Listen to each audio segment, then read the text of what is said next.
நம்ம சேனலில் புனித ராயப்பருடைய வாழ்க்கை வரலாறு பற்றி பார்க்க போகிறோம். This video sponsor by mod mobile app. புனித ராயப்பர் என்பவர் இயேசு கிறிஸ்து ஏற்படுத்திய 12 திருத்தூதர்களுள் தலைமையானவர். இவரது இயற்பெயர் சீமோன் ஆகும். இவரை தம் சீடராக அழைத்த இயேசு பேதுரு என்னும் சிறப்பு பெயரை அவருக்கு அளித்தார். இப்பெயரின் தமிழ் வடிவம் ராயப்பர் என்பதாகும். பேதுரு கலிலேயாவை சேர்ந்த மீனவர் ஆவார். இயேசு இவரை தம் சீடராக தெரிந்து கொண்டார். இவர் கத்தோலிக்க திருச்சபையின் முதல் திருத்தந்தையாக கருதப்படுகின்றார். நீரோ மன்னரின் ஆட்சி காலத்தில் இவர் தலைகீழாக சிலுவையில் அறையப்பட்டு கொலை செய்யப்பட்டார். தூய பேதுருவின் கல்லறை உன்னதமாக கருதப்படும் வத்திக்கான் நகரத்தில் கத்தோலிக்க திருச்சபையின் முக்கியமான வழிபாட்டுகளுள் ஒன்றாகிய புனித பேதுரு பெருங்கோவிலில் அமைந்துள்ளது. பேதுருவின் வாழ்க்கை குறிப்புகள் சில புதிய ஏற்பாட்டு நூல்களில், நற்செய்திகளிலும் திருத்தூதர் பணி நூல்களிலும் உள்ளன. இயேசுவின் பணி காலத்தில் அவர் தம் சீடராக அழைத்து கொண்ட 12 திருத்தூதர்களுள் முதலிடம் பெறுபவர் பேதுரு. மீன்பிடித்தல் தொழிலை செய்து வந்த பேதுருவை ஒரு நாள் இயேசு கலிலேயா கடல் அருகில் கண்டார். இயேசு அவரை நோக்கி தம் சீடராகுமாறு கேட்டார். பேதுருவும் இயேசுவை பின்தொடர்ந்தார். பேதுருவின் இயற்பெயர் சீமோன். அவர் தம் தந்தை பெயர் யோனா.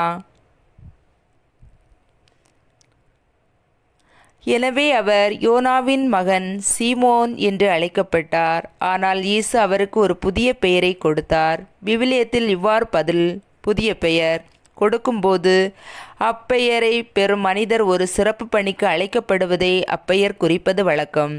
இயேசு சீமோனுக்கு பேதுரு என்னும் பெயரை கொடுத்ததும் தனிப்பொருள் கொண்ட நிகழ்வுதான். பேதுரு என்னும் சொல் அரேமிய மொழியில் கேபா என வரும். அதன் பொருள் பாறை. பேதுரு என்பது அதன் கிரேக்க வடிவம். லத்தீனில் பெட்ரா என்றால் பாறை. அதன் தழுவிய சீமோனுக்கு பெட்ரியூஸ் என்னும் பெயர் வந்தது. பேதுரு இயேசுவை பாறை என அழைப்பதற்கான விளக்கத்தை மத்தேயு நற்செய்தி குறிப்பிடுகிறது. இயேசு பிலிப்பு செசரியா பகுதிக்கு சென்றார். அவர் தம் சீடரை நோக்கி, மானிட மகன் யாரென்று மக்கள் சொல்கிறார்கள் என்று கேட்டார். அதற்கு அவர்கள், சிலர் திருமுழுக்கு யோவான் எனவும், வேறு சிலர் எலியா எனவும், மற்றும் சிலர் எரேமியா அல்லது பிற இறைவாக்கினருள் ஒருவர் என்றும் சொல்கின்றனர். ஆனால் நீங்கள் நான் யார் என சொல்கிறீர்கள் என்று அவர் கேட்டார். சீமோன் பேதுரு மறுமொழியாக, நீர் மெசியா, வாழும் கடவுளின் மகன் என்று உரைத்தார். அதற்கு இயேசு, யோனானின் மகனான சீமோனே, நீ பேறு பெற்றவன். ஏனெனில் எந்த மனிதரும் இதை உனக்கு வெளிப்படுத்தவில்லை, மாறாக விண்ணகத்திலுள்ள என் தந்தையை வெளிப்படுத்தியுள்ளார். எனவே நான் உனக்கு கூறுகிறேன், உன் பெயர் பேதுரு. இந்த பாறையின் மேல் என் திருச்சபையை கட்டுவேன். பாதாளத்தின் வாயில்கள் அதன் மேல் வெற்றி கொள்ள. விண்ணரசின் திறவுகோல்களை நான் உன்னிடம் தருவேன். மண்ணுலகில் நீ தடை செய்வது விண்ணுலகிலும் தடை செய்யப்படும். மண்ணுலகில் நீ அனுமதிப்பது விண்ணுலகிலும் அனுமதிக்கப்படும் என்றார். பேதுருவின் குடும்பம் பற்றி சில தகவல்கள் நற்செய்தி நூல்களில் உள்ளன. அவர் கப்பர்நாகுமு என்னும் ஊரில் வாழ்ந்து வந்தார் என்றும், திருமணமானவர் என்றும், அவருடைய மாமியார் காய்ச்சலால் இருந்தபோது இயேசு அவருடைய வீட்டிற்கு சென்று அப்பெண்மணிக்கு நலமளித்தார் என்றும் நற்செய்தியில் குறிப்பிடுகின்றன.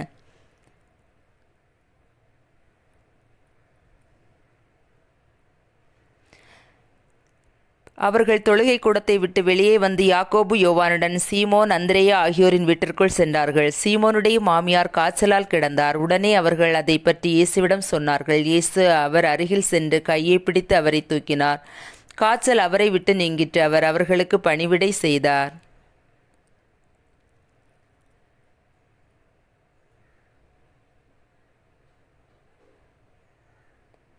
இயேசு தம்மை பின் செல்லும்படி முதலாக அழைத்தது பேதுருவைத்தான். இயேசு திருத்தூதர்களிடம் கேள்விகள் கேட்டபோதெல்லாம் அவர்கள் பெயரால் பதில் கூறுபவர் பேதுருவே. லூக்கா மற்றும் பவுல் தரும் தகவல்படி உயிர்த்தெழுக இயேசுவை முறையாக சந்தித்தவர் பேதுருவே.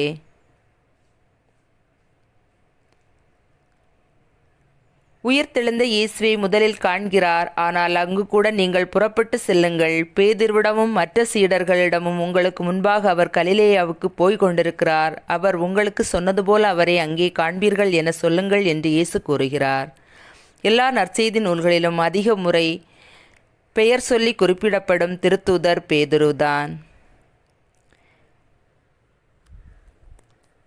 ஓகே, நன்றி மக்களே.